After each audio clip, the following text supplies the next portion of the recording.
สบายดีและสวัสดีครับที่เห็นอยู่นี่ก็จะเป็นสะพานมิตรภาพไทยลาวแห่งที่2จังหวัดมุกดาหารครับเอ่อเชื่อมระหว่างจังหวัดมุกดาหารของไทยไปที่แขวงสะหวรรณเขตสปปลาวครับความยาวของสะพานสิอยู่ที่ประมาณ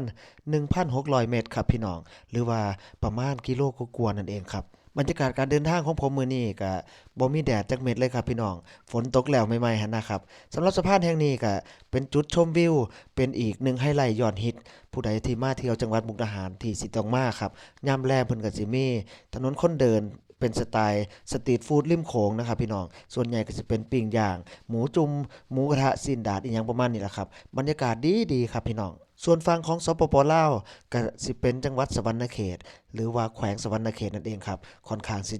เจริญรุ่งเรืองนะครับพี่น้องเป็นตึกเก่ายุคสมัยฝรั่งเศสสมัยเก่าๆนะครับส่วนใหญ่ก็สิเป็นคาเฟ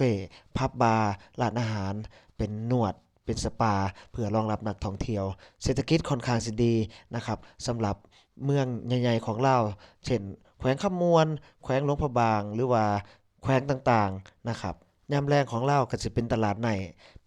ก็สิมีตลาดกลางคืน